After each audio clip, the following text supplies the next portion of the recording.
Good morning, good afternoon, good evening, Iowa soccer supporters. I'm Ben Brackett, your Soccer Talk co-host, alongside my good buddy and pal, Blake Siebers. Siebes, what's up?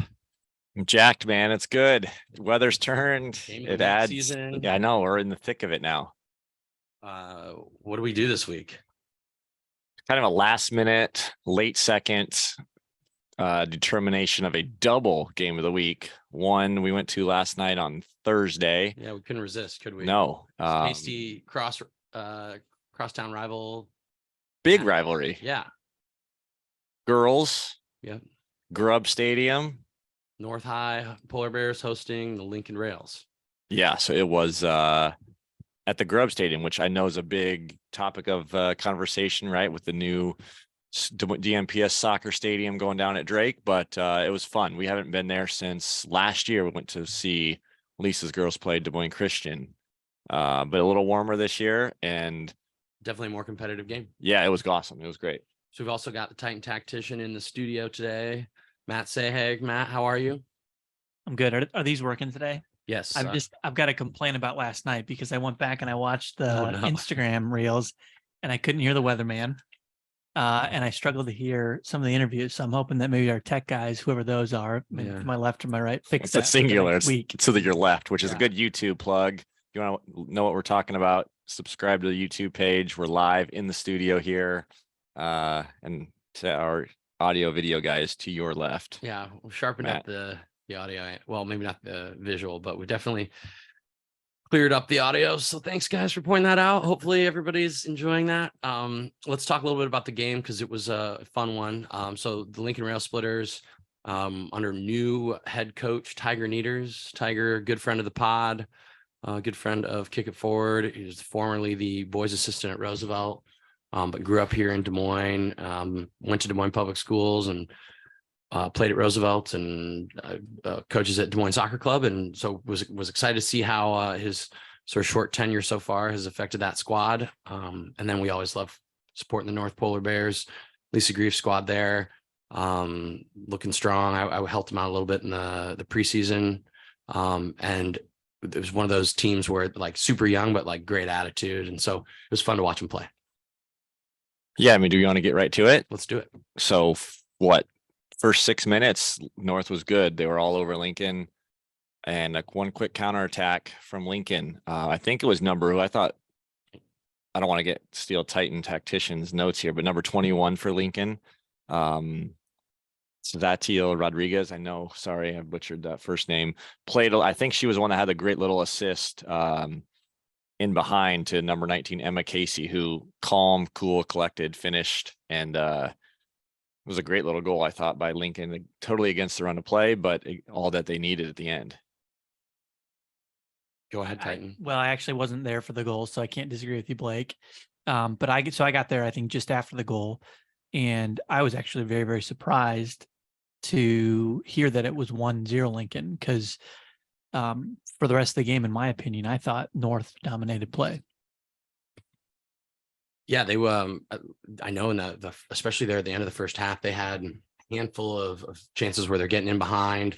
Was it number 11? I think, yeah. Hannah Gaia, I think that's who it was. She's super little quick player on the right side of the field, and she was causing them all sorts of problems. Yeah, I thought from back to front, the North actually had the better side. So, I mean, sorry, Tiger, but I thought you guys were outmatched yesterday. Although, congrats for getting the win. I really like number 10 and number 30 at the back for North. I thought they gave North a nice look at the back. So that number 10 is a class. She's a senior, and she's been with the program for a long time. She's a stud. And then I don't know Ariam, the number 30. Yeah, I don't even see her on the roster. She might have been the one you lost the tackle to, Ben, in preseason. So I liked her. And then I got, who did I list down at the front? 9, 10, and 11. I know there was one moment actually where, let me back up. First of all, the atmosphere was really cool there. Actually, I was very, very surprised. I mean, I don't know why I was surprised, but for a lot of these high school games we go to, sometimes it's just kind of like, the parents are in the stands and it's cool. I mean, high school soccer is always a cool atmosphere, but when you walked in the stadium, there was a ton of people there last night. And I know we sat up in the press box, and right in front of us was the whole North boys team, who great for those guys, but they were there, the loudest probably people in the stands cheering for the girls, which is pretty cool to see. And at one point, actually, Lisa takes off number 11, who was a nice player at North. I think it was 11, and the boys erupted. They didn't like it. They wanted to see her stay on. So that was pretty cool. I think there might be a sibling situation there. But yeah, they did well, and that number 9 Tunda up top. Also, like, I think those 3 were good. Yeah, they got in behind, I thought, Lincoln several times, and you could kind of see every time they got him behind, it was usually probably 20, 25 yards out where one of their wingers would get it, and then get it behind and get to the box. And you thought that was going to be the chance that North would score.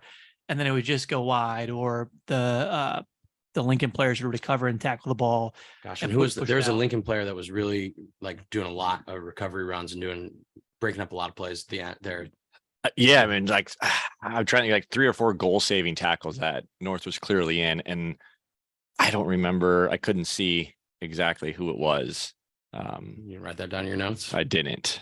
Fair enough. I mean, do you want to talk about halftime? Yeah, let's talk about halftime. There's lots of actual halftime action. 2 great interviews, which you can check out on social, which I think you can actually hear them better than Matt says. But we surprised both Lisa and Tiger, so that was fun. But we did that last week too, and we used to at least reach out to coaches a couple of years ago, and then it was just like, well, what are they gonna do? Say no? Like, that'd be great video anyways. And it just, like, yeah, I don't know if we should get back in that habit or not, or always expect us, I guess. Yeah, exactly. But then what was the other part about halftime that you liked? I mean, every suburban school should go and check out a halftime of that game.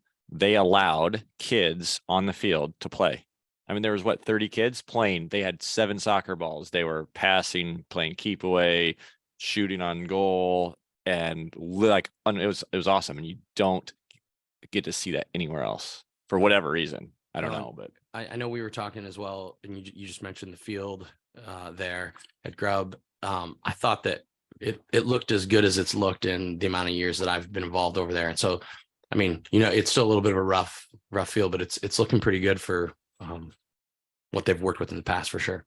Yeah, it looked great. It looked great. And just to echo what Blake said, I think if you want to get young kids out to some of these high school soccer games, do something for them at halftime, because you get some young kids out there watching the game, first graders through 5th graders or whatever it is, and get them watching the players that they look up to. And then at halftime, just let them get out in the field and run around. They would just absolutely love it. It wasn't a really young halftime crowd, but you could see that there was energy to the first half of that game. And then it kind of spilled onto the field over the halftime, and then added to the environment in the second half. So I agree with you on the field.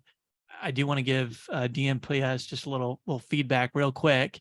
I mean, it's a really cool setting back there, actually, especially when the lights are off. I would love to see some AstroTurf platforms put in back there. If we can build a stadium down the road over at Drake, we can certainly put some AstroTurf platforms in at North, and I think it would add to the experience. It's a cool setting, couple $1 million. Let's do it. Yeah, it's definitely a really cool atmosphere that they can have regularly, and having it on campus really, to me, is like, that's really important. There's just a cool little connection to the students and the staff and all that fun stuff. What were your thoughts on the second half, Blake? I mean, kind of mirrored the first a little bit, right? North was, I think, better, but Lincoln defended like crazy and did what they had to do. And again, a huge rivalry game. First year coach, I know they lost a couple players over the last couple of years, some really good players, and to fight and come out and win, I think, is huge. I think they might look back here in a couple of weeks and realize that the win over North has done something for them. Yeah, for sure. Any thoughts on that, Matt? Well, yeah, I mean, they won the game, so you got to give them a lot of credit there. And sometimes soccer's like that. You go up 1-0, you don't need to score another goal so long as you don't concede. So credit to Lincoln for not conceding and winning the game. I'm really interested to see who wins the Metro on the girls' side, because it seems like it's going to be a pretty even battle. Yeah. I'd also say too, I think North, to me, I've seen them play now for a few years. It looks like their team is progressively getting better every year. I made the comment in the first half that the players look pretty organized. So the ball went, I think at one point, away from the coaches' benches and to the right-hand side of the field. And you saw their center back and their left back, north center back and left back, just sort of rotate over, just like they should do. And it's a level of organization that I think that Lisa's getting into her teams now, that they know, probably because they've been around for a couple of years and they've been working with her. Yeah, 4 or 5 years ago, that wasn't the case. No, they're all over the place. I mean, spread from 18-yard box to 18-yard box. That wasn't like that last night.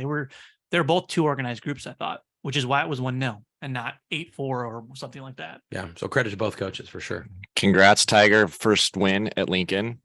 And then On Tigray. I don't know if you guys saw, Lisa got absolutely Oh, I did see soaked a couple days ago. Yeah, they beat Sheraton. What was it? 2-1, I think, the other day. Yeah, yep. And the girls brought all the water out, and I that's love it. awesome. It's too bad Tiger didn't get drenched last night. Although it was chilly the night Lisa got. Fair enough. Okay. Hopefully we'll get to see one of those teams work their way through sub-state. It'd be great to see a Des Moines team get that far. So I guess in the meantime, let's congratulations again to Lincoln, and we'll enjoy following both teams for the rest of the year. What's on tap for the rest of the week, Steves? We're doing a double game of the week, right? Yeah. So who knows when this will get posted, but the next time you hear us, we'll be talking about the Newton Cardinals. Is that what they're called? Yeah. Okay. At the South East Polk Rams. What's Rams stand for again? Runnels, Altoona, Mitchellville, and surrounding areas. Love it. Dropping some knowledge for you guys.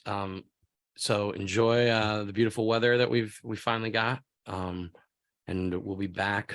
Follow us on social media, Instagram, Twitter. At KIF Soccer on Facebook and Insta, and at KIF_soccer on Twitter. Website is KIFsoccer.com. We'll look forward to next time. Thanks, Matt. Thanks, guys. Titan. Thanks, Blake. Yeah, the Titan. Good morning, good afternoon, good evening, Iowa soccer supporters. I'm Ben Brackett, your Soccer Talk co-host, alongside my good pal and buddy, Blake Sievers. What's up? 2 pods, 2 days, gorgeous weather. Love it.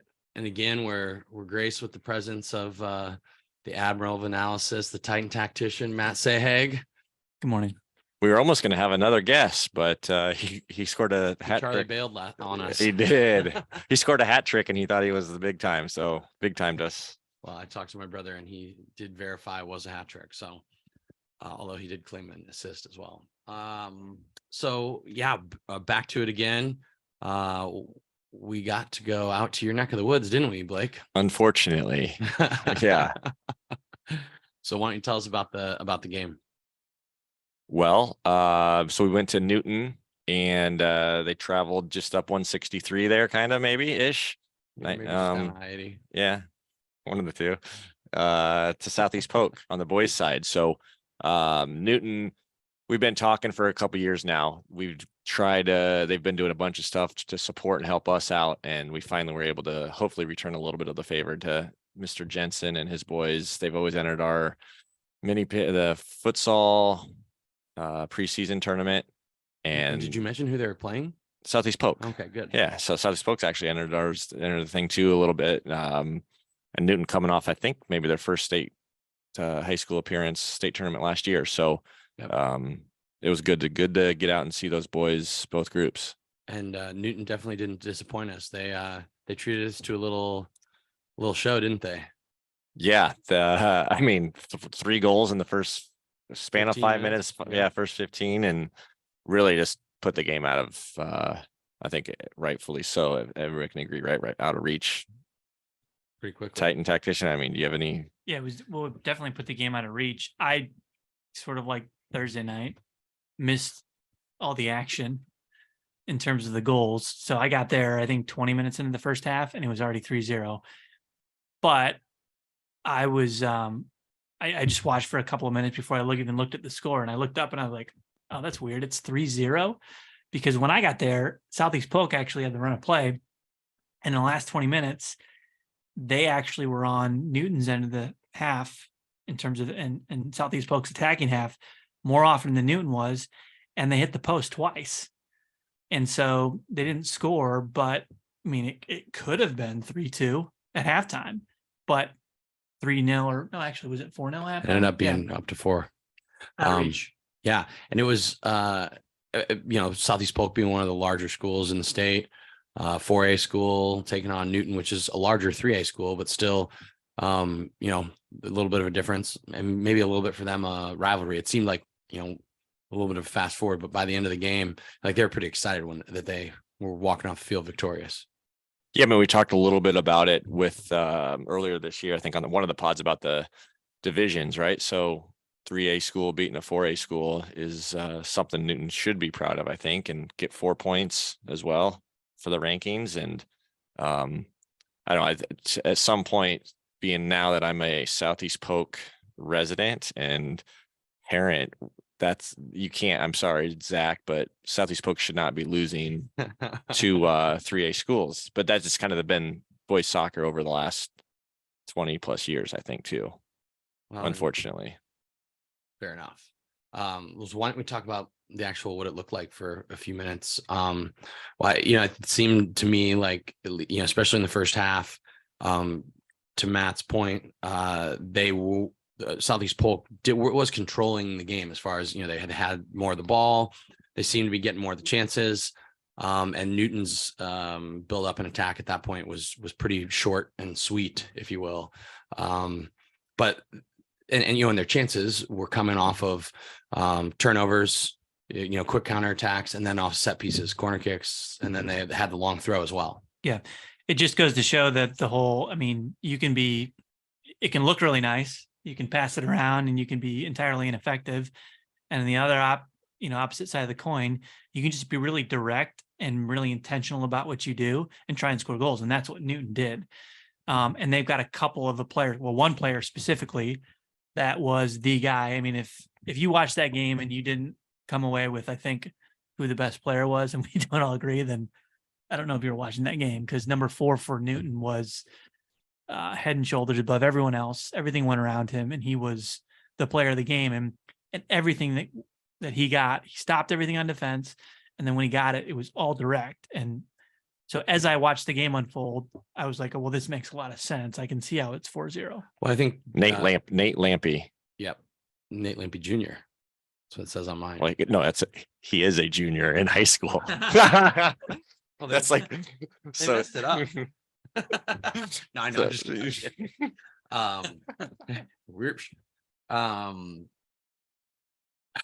So I think with the number 4, though, it wasn't as much like that he's playing direct, but like every time he would get the ball, he would look to play forward and be threatening. It wasn't like he was just blindly hoofing it. And we did see some of that. Right. No, I like it. Yeah. Like that's the stuff that, I feel like I say all the time is like, yeah, so you can play out of the back. Who cares? Sure. Like good job. Like you played it to your left back and back to your goalkeeper, into your holding midfielder. And we saw this actually last night. Goes into the left back to the goalkeeper, into the holding midfielder, whatever the numbers are that we call them these days. But that's how I would recognize them. Back into the goalkeeper, who then kicks it out of bounds. Yeah. And then you're like, well, what was all that for? You're down 4-0. Yeah. You could just kicked it towards the right. You could be number 4 and you could be looking for your striker and just play it to him. Or you could say, you know what, I got to throw in about 20 yards out. I can throw the thing 50 yards. So I'm going to throw it into the box and see what happens. Which is how they scored their 4th goal, right? A big long throw in and battled and right. So I love that direct style of play. I think it's at some point, you say, well, they're just kicking it long and stuff like that. But that's not Newton. That I thought they played good stuff, and they played. That's how the game is played, and that's how you win games. I want to score goals. Correct. And you're putting the other team under pressure just over and over and over again. And dealing with some of those dealing with a long throw as a defender is not easy, because it's coming on that sort of like flat trajectory versus a corner kick or a long flighted ball where it's a little easier to judge. Yeah. And a lot of times the strategy, right, is with a long throw, you're looking for one of your own players to flick it on and just, again, kind of create some mayhem. You've got runners going off of it, and a lot of times it's really tough to track as a defender. You're watching the ball one way and you've got somebody running off your other shoulder. Like that's not easy to do. Yeah. The one thing I noticed too, and things maybe that they can think about tweaking or not tweaking, when that number 4 got the ball on a throw in, and they were probably, they treated it basically like a corner kick. The benefit of that throw in is that there's no offsides in the throw in, right? But all of with somebody standing on the goalkeeper. exactly. So all of Newton's players would be inside the 18-yard box, but the ball is going a lot of times either at the goalkeeper, so the goalkeeper's coming out and it's an easy catch, or it's going into the box, and that's a really hard ball to glance on. So I'd like to see on those throw-ins them to stick their big center forward right in front of the goalkeeper. You got to be careful. You got to tell them you got to stand still, don't move. But if they put him there and they just threw the ball into him, and then he might actually just get the ball and knock it down into a player that's going on, or a player can win first ball and flick it on him second ball. I think also it would attract other defenders in by the goalkeeper and create even more mayhem. So I feel like they can tweak that a little bit and make it even more effective as the season goes on. I'd put 2 or 3 guys in there because you're going to bring the extra 2 or 3 defenders. Yeah. Right. So now the goalkeeper has 6 guys to deal with, and that's not what he wants. Let's key on Matt's term there was mayhem. And that's exactly what you're doing for. So a perfect world for defenders is like everything's in front of you. Yeah. It's organized, like you can just see it, which is basically exactly what South East Polk was doing, just playing from side to side. And sometimes they get in behind or, get out wide and in behind, around, I guess would be the term. But it's great when it's in front of you as a defender, right? But as soon as you're having to deal with runners off your shoulders and balls going all over the place and people running outside outside of their areas, it's exactly what you said. It's mayhem. Yeah. It's like the commercial. Yeah. And I think and again, like this is, I feel like we say this over and over again on the pod, but the other thing is when that number 4 gets the ball in the run of play, it seemed like when he would play it direct, there's a ton of movement from Newton's front 3. And my thought was there's almost too much movement. So, and the starting position of those forwards was just too close to the ball, like when 4 would even get it. So again, a couple of little tweaks I would love to see is I can't remember who their big center forward was, but Newton's got a big tall guy. So 4 would get it and he would be starting in the middle and then he would start running into the channel. Right. And I would have liked to see him stay there on the second to last defender and play more as a target player. And this kind of leads into the whole number thing and why I've got a real problem with the number thing. And that's not to say this relates to it, but we used to call that position the center forward because he plays in the center or she in the play. We used to call that position the striker because they put themselves in a position where they can strike the ball on the net. Now we say 9, now we say 8, now we say 10. And I just think it's not a great descriptor, And so anyways, as I look at that and I'm going, and I don't know, Zach might call him a center forward or whatnot, but I just look at it in the broader context of youth development and we see all these people. I guess the players, there's not really much structure. And I started asking myself, is that why? We're not calling people center forward, so they're not staying in the center. Yeah, but I feel like they can tweak some things there too. The rule of thumb I always operated with, or once I was coached it, was that like if you're a center forward, you probably shouldn't leave the frame of the goal. Like the width of the goal, that should sort of be your general area you operate in, obviously front to back. But running out of that into the channels is like only when you're trying to like kill the game off or you really have to fight for a ball or whatever, but you don't want to get it there. You want to get it in the frame of the goal, right? Which I don't know if that's that center forward. It's that like striker. You need to be in the box and So go to the other side of the ball then too for South East Polk, right? And as we watched it, they're down 4-0 and Newton had a back 3 actually. It looked like to me, and the back 3 were always, they could see the entire game in front of them because there was no one, usually not one player within 5 yards, a lot of times within 10 yards. And so that those back 3 just kind of sat and watched the game and rotated side to side. And when you're down 4-0, you should probably be going 3 up front, especially at a back 3 and going 1, 2, 3, and then really pressing them. But again, it comes down to starting positions, I think, and movement of those front. Well, they 3. kept checking to the ball 10, 5, 15 yards. So they get when they got it, they were 20 yards further from where the Newton's back line was. And then they never turned and ran at them and kind of the same thing, right? Well, if you're going to be checking in that space, you need to bring in a defender with you to create a and space. Newton was like, take it, because now you're in our midfield and our midfield can deal with it. That's what a smart Number 4. There you go. Yeah. Well, and especially if that person dropped, if that those strikers are checking the space and nobody's filling in that space behind them, it's so easy as a defender just go like, sure, great, go for it. Have that space. I'm just going to hang out. And Southeast Polk got one there right towards the beginning of the second half, and all of a sudden you think it's going to change, and it never did. And then again, it did seem like it was going to, though. Like it seemed like, they made some changes at halftime. I think they probably got the old hairdryer treatment, didn't they? It seemed like it. Coach Lucy was fired up at halftime. We got which is a plug for our Instagram stories. You should check it out. I probably walked the fastest I've ever walked backward in my entire life. Because we did the walk and talk, and Blake didn't set the pace. Lucy set the pace for sure, and I was up against it. Yeah, but like I said, I mean, at some point though, you've got to throw 2-3 guys up and just like you said, create mayhem that they created on you. I think because again, you guys Southeast Polk may have had more possession, but it didn't unfortunately go anywhere. We talked about that with the Lincoln North girls. Like eventually, North started putting more people forward because they were chasing the game. They were trying to win it. And I mean, in high school soccer, like if you're losing, like a loss is a loss. It doesn't matter if you lose 2-1 or you lose 10-0. It still counts the same. I mean, Van Meter East, right? First game of the season we went to, Jonah finally switched it up and like had to, and they ended up losing 3-0 instead of 1, but changed it and tried to at least. Well, I think the reality then you think about what you're preparing for is at the end of the season when you have to win your games to go on. So if you're in a knockout game in sub-state and you've never tried to chase a game before and you go, hey guys, let's put everybody forward and really go after it. Like that's not going to work. These are opportunities to get better. So if you're losing a game, like you should try to chase it and win it, I think. Yeah. That might be the silver lining in the game for Southeast Polk is learn this early. Yeah. I mean, what was their record going into the game? They're 1-1 right now. So they were 1-0. So they hadn't lost a game, and they came out and they got basically a gut punch early. Yeah. And then it's like, how do you respond? And so I've got a feeling that they'll be talking about this week in training, like, hey, once kind of the emotions die down, hey, all right, so we didn't have our best game. We lost 4-1. We feel like we're actually the better side, which I think on the day they could still have a completely different day and probably be the better side.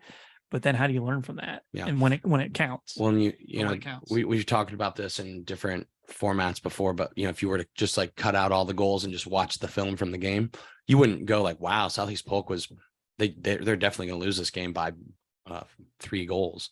I don't think you would have thought that at all. You would have thought it was a pretty even game and that maybe they're the team with the advantage. Yeah, cut out the goals and show the times that Southeast Polk hit the bar. Yeah. Had a couple of the second time they hit the bar was a rocket from a free kick. Also a shout out for our Instagram because I got a little, not on that one, but we got the sound of it hitting the crossbar was legit. Oh, I didn't see that. I did see you fix the sound that it was one thing interesting. So we talked about the atmosphere at the Lincoln North girls game because the boys from North all showed up. So it's interesting. We drive in to Southeast Polk for a 6:30 kickoff, and the girls team is training in the outfield of the baseball field. So like none of that. I know there's some issues there, facilities wise, but interesting because the girls then didn't. They kind of walked in a little bit, didn't they? We saw after training, or at least I saw a few, but there was no atmosphere. They were sitting. I think the girls players were sitting in the stands. I think they were, but yeah, the atmosphere was not at all what it was at North Lincoln. Part of that might have been that the game was out of reach early, but yeah, I agree with you that it was different. The halftime was different too. We didn't have any action on the field, did we? Except for the goalkeeper warming up. Yeah. So what? I mean, really, like, it's sort of a straightforward conversation. If you don't give up those goals early, you probably don't find yourself in that situation, and maybe it's a different game for us to watch, but. When you do that, it's you're always putting yourself a little bit behind. Does that say they're 4-2? Yep. So was that their 5th win? Well, no, that was their 4th win. That's why they're 4-2. So they played 6 games already. Yeah. I wonder how much. I wonder. There's another talking point too, right? The weather and the games that have been canceled versus. Yeah, but Newton's played 6 games, whereas Southeast Polk had played 1. Right, but some of that people will, and I'm not saying that Southeast Polk's complaining about this, but some coaches, like we talked to a coach the other night at the Menace game, that was, he missed out on a tournament, so that was 3 games, so they didn't get to play. Is that why? And so I would guess that Newton was able to get into a tournament that even they played in one tournament, and otherwise they just played too, like moved a game up or something. And I think they moved maybe foot in my mouth, but I think they moved a kickoff up one of those nights because of the storm. Sure. Quote, But storm. that, I mean, that is a challenge for us this time of year. Like even with turf fields, you know, it's a stormy part of the season, and we're always going to be getting lightning and tornado watches and that kind of stuff. So getting those games in, that's an interesting little thing, because the coach who shall remain anonymous that we spoke to the other night was lamenting the lack of games, but at the same time, you know, there's this piece about it's tough to find games, right? And there's this like 3A, 4A thing. So South East Polk losing to a 3A team, like that doesn't necessarily hurt them any more than losing to a 4A team. But if they'd won, it didn't help them as much as it helps Newton. That's a huge win. That's a 4-point win for them towards their rankings. Right. So how long has Zach been the head coach now at Newton? It's got to be what, 4 or 5 years now? Yeah, gonna say that's that, something. Yeah. So, I mean, I think you got to mention for him too. I mean, that's a big win. That's probably not a win that's within reach when he first takes over a couple of years ago. But I think we made the comment about Lisa Grief at North, and we're starting to see some good things happen. The same goes for Newton. I mean, they had a great run last year, and now they're picked up right where they've left off. They're 4-2 already on the season. They've knocked off a 4A team, and it looks good. And they don't, I mean, you want to talk about those players, they don't really have I wouldn't say, I think it's fair to say they don't have a strong club base where it's like Newton. It's just, it's rural. It's not, there's not a lot of stuff there. So he's done well. They got to travel to go play for a club. Yeah. There's not a Newton club to play for. And that's the frustration, right? Where you're in Altoona, one of the biggest areas. 5 clubs to choose yeah. from. Within 15 minutes, and you're struggling. Yep. Again, it's a culture thing that's been there for a long time. Yeah. Plays of the, you know what we forgot to do the last few pods, plays of the week, get them in, saves, tackles, passes, assists, goals, long Moves. throws, Yeah. whatever you want, whatever you think of the play of the week, get it in, slide into the DMs, Insta, Twitter, Email hello@kifsoccer.com. And Blake mentioned sliding in the DMs, and Twitter. On Twitter, we're at KIF_soccer. Facebook and Insta, we're at KIF Soccer, and the website is kifsoccer.com. I don't know what the game of the week is next week, but the weather's going to be nice, so I would guess we'll be out there. I think we're thinking about maybe a Tuesday night game. I don't know, maybe double dose this week, so who knows? Yeah, fair enough. Hopefully everybody enjoyed the chat. Thank you to the Titan Tactician for his astute analysis, as always. Enjoy springtime, everyone.